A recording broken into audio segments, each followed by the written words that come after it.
Tyler Perry, you low down, dirty half between the left and half between the right scoundrel.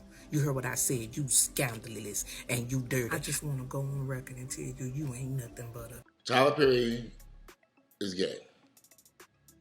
I know he's gay. He knows he's gay. We all have friends that know he's gay. I've hung around Tyler Perry. I've known Tyler Perry for years.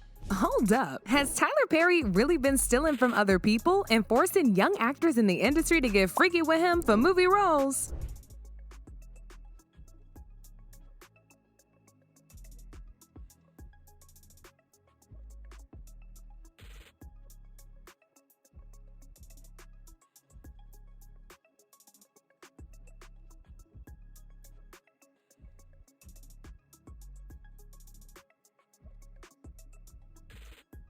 Child, y'all might want to get a chair for this one because Tyler Perry just got exposed for stealing from vulnerable black women and pushing the gay agenda on black men in the industry. This came after one of the black women he stole from came out to blast him for allegedly stealing from her. She even went as far as to accusing Tyler of wanting to be a woman and pushing this agenda on black men in the industry. What's even crazier about this is that Katt Williams tried to warn us about it just a few months ago, but people overlooked it because it's Tyler Perry and nobody really wanted to be the one to clock this tea. Now, for those of y'all wondering where all these allegations even came from, well, it started a few days ago when the popular writer and motivational speaker Lorraine Rogers jumped on TikTok and accused Tyler of stealing content from her book An Enemy's Funeral to make his new movie Divorce in Black. According to Lorraine, Tyler got access to her book some time ago and he copied major details from it to use for his movie.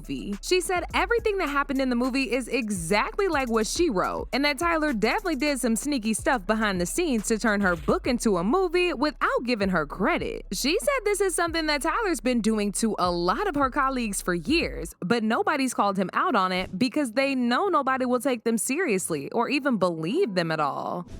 Tyler Perry, you low down, dirty half between the left and half between the right scoundrel.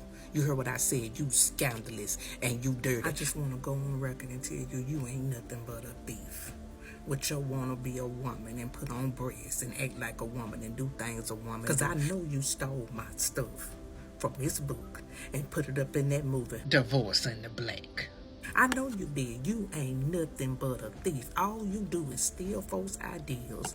Don't want to give them no credit for it. And then you go make a movie out of it and make you a profit off of it. And then you want to act like you helping us. Multiply your profits off of us. And then pretend like you our friend. You ain't no friend to us.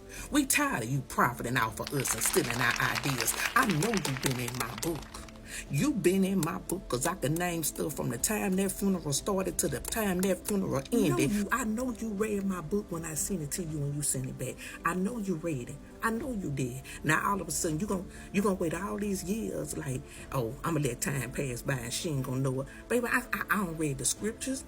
I'm at the funeral. I know you stole my stuff out of my book. I know this book right here, An Enemy's Funeral.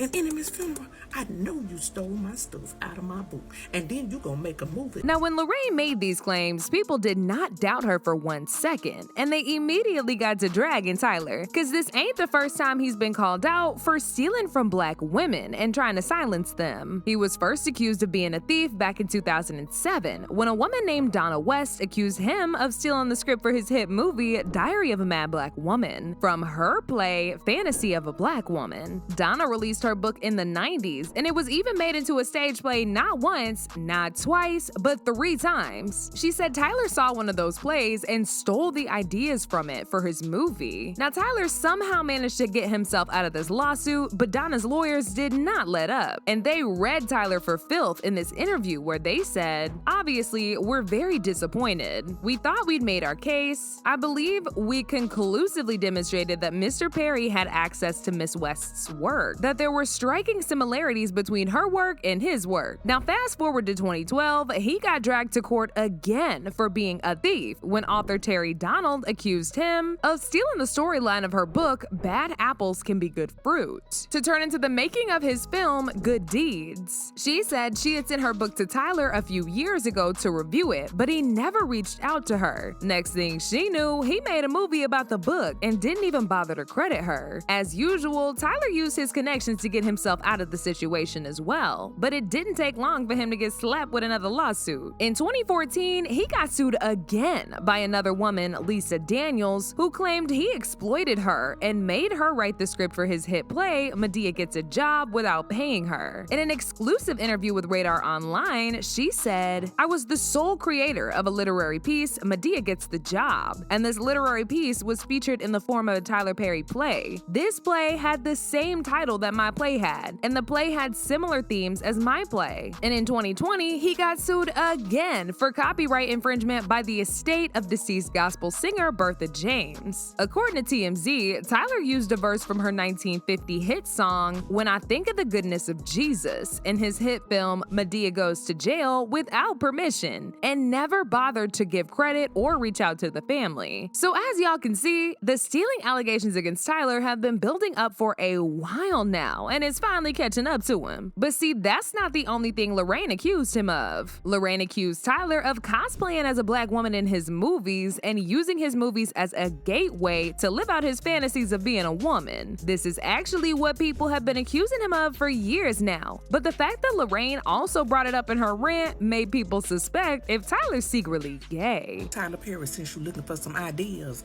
go make some men movies where men actually act like men without standing beside a woman. You understand what I'm saying? Put them beside a man. You got what I'm saying? Well, a man doing what he's supposed to be doing as a man, as God has called him to be a man. Can you write something for a man? Can you write something, be a man in it? Can you write something, do something by a man? Can you do that? Can you stop trying to make it seem like they so powerful and then we all of a sudden get on the defense and help ourselves? We don't want that. We don't need no crutch. We tired of you stealing our idea. I know you've been in my book. Now this got to going viral. A lot of people brought up Katt Williams though, because not too long ago, he also talked about how black men in the industry, like Tyler Perry, are made to dress up like women in their movies. The industry is actively trying to emasculate black men and push the gay agenda on black men. Katt revealed this while going off on Ricky Smiley for trying to stop his bag. Everybody was Katt Williams, and don't nobody know who he is. I'm on the radio. I'm with Steven Said. Everybody know me. That's what he told everybody that would listen to on the set. That's the truth of the matter. He was so egregious, not now, then. He was so egregious that, and Hollywood has never heard this in 100 years. He was so egregious, I put in my contract that I won't work with Ricky Smiley again unless he's in a dress. Now, what was Ricky Smiley's next movie? Was it First Sunday? Did he wear a dress in it? You bet he did. It's in my contract. Why would you put that in your contract, Katt? That's where he's a believable actor. Him and Tyler Perry can't play a man to save their life. They play good women, and I believe that the best actor should be in the best role. Martin tried to put me in my first dress. You know, we get in that office and this fool pull out Big Mama's House 2. I almost died. Where this want me to get in a dress with him. And I'm literally saying to everybody, why is he in a dress again? You already played the old lady as an FBI agent. We can play anything now. We can be playing a dog catcher this time. Why do we need to be in a dress? And I get so mad, I say, you don't want me. You want Brandon T. Jackson. Katt also revealed that back when he did the movie Friday After Next, they tried to get him to emasculate himself. Except this time, they wanted him to do something worse than just wearing a dress. Katt said the producers of the movie tried to get him to film a scene where he would apparently be cornered by by Terry Crews in the bathroom and then get SA'd. The producers thought that the scene would be funny, and they wanted Katt to do it. Katt said that he was strongly against this, and the producers were told that there was no way he was gonna film that because there was absolutely nothing funny about someone getting SA'd. Katt also said this was a big risk on his part because this is the first ever movie that they made him feel like he was being too demanding. What I'm saying if I did it and I did a good job at it, you can thank me. I was involved. Right. I'm not gonna come later on and tell you, I never even read the whole script. So how you know what roles? What? What do you mean you never read the these guys' whole job is to present something, unfortunately. And I'm just not a presenter. If you ask me a question, I'm just gonna tell you the truth of how it went. The truth of the matter is, the Money Mike in the original script got in the bathroom, and that's what Ricky Smiley was okay with. Katt Williams had to take the risk in front of the studios and the cast and our powers that be in his very first movie and say respectfully, humbly, guys, if we're talking about anything else, I have no credibility and I have no pull. But we're talking about comedy, right, where I have all the credibility and all the pull. The problem with Friday After Next is we're trying to make a classic comedy. And this comedy involves and is never funny, no matter who it happens to or what the circumstances are. If you would allow me to allow us to do this movie without a black man getting in it, I promise you that it will be twice as funny as it would be with him getting. So considering that's the real story, why would you bring up that story? 35 members of the cast and crew have never brought up that Ricky Smiley was gonna play Money Mike. No one ever saw me put on a Santa Claus suit. We got a wardrobe department. They made a Santa Claus suit for me. Why that wasn't in the bloopers? Why? Now, when it comes to Tyler pushing the gay agenda on black men, these allegations came up some time ago when actor and voice coach Brandon Jay exposed Tyler for threatening him into playing a role of a gay boy in his TV show Meet the Browns. Jay was originally supposed to play the role of Jeffrey, a stout high school teenager who was being at school. However, Tyler switched it up last minute and decided that Jay's character would be a gay boy who had a crush on his high school bully. Jay said he was uncomfortable because Tyler was already threatening to fire him if he didn't take the role, so he had no choice but to go along with it. It's a story time about how filming Meet the Browns was the most stressful and hardest thing that I've ever done in my entire life. I had no idea that Tyler Perry Studios' schedule was so drastic. If you're working on a regular network show, they take a whole week to film an episode. Tyler Perry Studios, they film an episode in one day. The character was Jeffrey, a fat high school teenager who was very intellectual, who was getting bullied at school. I take 2 to 3 days to learn the entire script. On the day of filming, first thing we do is a table read. I know all of my lines. I'm ready to go. So the director, who is Alfonso Ribeiro Carlton in The Fresh Prince of Bel-Air, he starts to block us, telling the actors where to go, where to stand. Mr. Perry comes in, everything changes. So we literally run the entire episode for him, and he hates it. Does that mean I have to learn a whole new script? Yes, that's what it means. Mr. Perry, on the spot, starts rewriting the entire script, and he's feeding me the lines to say, and the director is kind of standing on the side like, you better do it, because if not, they will fire you. A lot of people drag Tyler for this and claim that the reason why he forced Brandon to play that role was because he was DL and was projecting it onto Brandon. Now, I wish I could say this was the end, but it wasn't. Tyler came under fire again when Christian Chiez seemingly hinted at Tyler SAing him. He posted a tearful video talking about the time a certain powerful man in the industry took advantage of him. Once this started,